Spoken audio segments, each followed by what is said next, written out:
안녕하세요. 출근길의 3분 노동법 전경국 노무사입니다. 오늘은 뇌심혈관계 질환과 같은 과로사 산재 사건에 있어서 회사 측에 요청해야 될 서류 목록에 대해서 한번 살펴보는 시간을 가져보도록 하겠습니다.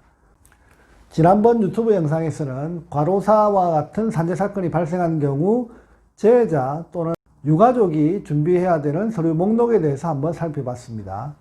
유가족이나 재해자가 준비해야 될 그 서류 목록을 바탕으로 회사 측에 요청해야 될 서류가 어떤 종류의 서류가 있는지 한번 살펴보도록 하겠습니다. 먼저 사업자 등록증 사본에 해당되는 서류입니다. 사업자 등록증 사본은 회사의 주소지, 그 다음에 대표자 성함, 그리고 업종과 관련된 기본적인 정보가 담겨져 있는 서류이기 때문에 사업자 등록증은 최우선적으로 필요한 서류에 해당됩니다. 그리고 두 번째는 회사에 대한 조직도와 관련된 서류 목록입니다. 이 조직도는 고인이나 그 재해자가 회사 내에서 어떤 위치에서 어떤 파트에서 그리고 전체 구조상 어떤 업무를 수행했는지를 전체적인 그 위치를 확인하기 위해서 필요한 서류에 해당된다고 보시면 되겠습니다. 세 번째는 근로계약서입니다. 근로계약서는 재해자의 소정 근로시간을 기본적으로 확인할 수가 있고, 그리고 기본적인 출근과 퇴근 시간에 대한 약정된 그 시간을 확인할 수 있는 자료입니다. 그리고 급여와 관련된 기초정보도 확인할 수가 있고, 휴게 시간에 대한 기본적인 사항들, 휴게 시간이 점심시간이 몇 시부터 몇 시까지였는지, 이런 기본적인 근로계약 내용을 확인할 수 있는 자료이기 때문에 반드시 받아볼 필요가 있는 서류입니다. 다음으로 근무사항부에 해당되는 서류인데, 이 근무사항부의 경우에는 재해자가 발병 이전 12주간 최소한 한 3개월 이상의 근무사항부를 확보를 해야 되는데, 발병 이전 12주간 총 며칠을 어떻게 근무했는지, 그리고 휴가는 몇 번 있었는지 등 근무 상황에 대한 전체적인 흐름을 확인할 수 있는 자료이기 때문에 반드시 사전에 받아볼 필요가 있는 서류입니다. 다섯 번째는 출퇴근 시간을 확인할 수 있는 자료입니다.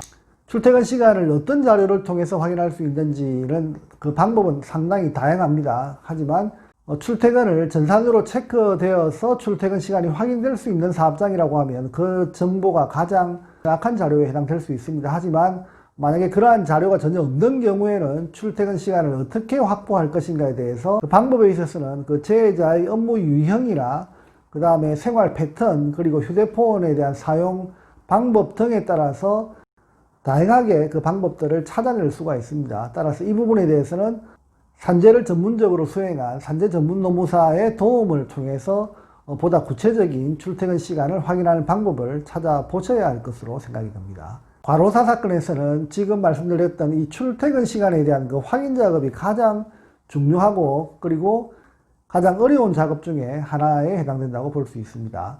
재해자가 쓰러지기 이전 12주간, 다시 말해서 3개월간에 해당되는 모든 동선과 그 행적을 추적을 해서 몇 시에 출근, 몇 시에 퇴근, 그 다음에 집에는 몇 시에 들어왔는지까지도 정확하게 그 행적을 잘 찾아낼 때 정말 과로가 있었다라고 하는 사실을 객관화시켜서 어필할 수 있는 그 방법이 나오기 때문에 출퇴근 시간에 대한 정확한 확인 방법이 상당히 중요하다, 이렇게 말씀드릴 수 있겠습니다.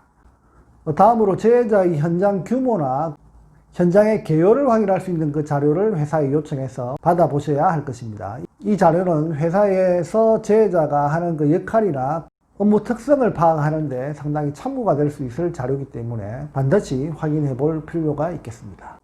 그리고 재해 발생일 이전 3개월에서 한 6개월 정도 사이에 재해자의 업무 흐름을 확인할 수 있는 그 자료도 확인해 볼 필요가 있습니다. 이것은 재해자의 업무상의 스트레스를 입증하는 부분에 있어서 업무량의 변화라든지 책임감의 변화에 해당되는 부분이라든지, 그리고 업무 환경의 변화라든지, 그 다음에 업무 난이도의 변화와 같은 다양한 스트레스 요인들을 찾아내기 위해서는 발병 이전 3개월, 그리고 더 나아가서 발병 이전 한 6개월 정도의 전체적인 흐름을 확인할 수 있는 그 자료를 회사에 요청해 볼 필요가 있겠습니다. 그리고 재해자의 업무 내용을 파악하기 위한 가장 중요한 부분 중에 하나가 바로 재해자의 동료 근로자의 진술을 확보하는 것입니다. 동료 근로자의 문답에 있어서는 상당히 좀 디테일한 문답 기법이 요구된다고 말할 수 있겠습니다.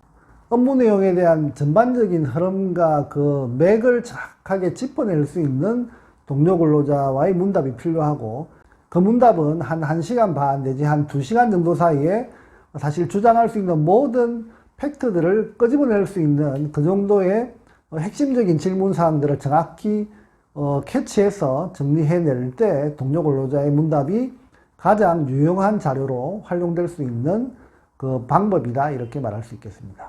이 부분도 사실 산재를 전문적으로 그리고 수년간 수행해 본 경험이 있는 산재 전문 노무사의 상담을 통해서 어떻게 문답을 해야 될 것인지, 어떤 방법으로 문답의 흐름을 잡을 것인지에 대해서 상의를 해서 문답을 진행해야 할 것으로 생각이 됩니다. 그 외에 평균임금 산정을 위한 임금대장 그리고 상여금대장에 해당되는 그 자료를 요청해서 받아보시면 평균임금을 산정할 때 그 자료를 충분히 활용할 수가 있습니다. 앞서 말씀드렸던 이런 서류 목록은 산재 사건을 진행하기 위한 가장 기초적인 서류 목록에 해당되는 사항들입니다. 따라서 뇌심혈관계질환과 같은 질병성 재해를 업무상으로 입증받기 위해서는 가능하면 산재 사건을 전문적으로 수행한 산재 전문 노무사의 도움이 반드시 필요하다, 이렇게 말씀드릴 수 있겠습니다. 감사합니다.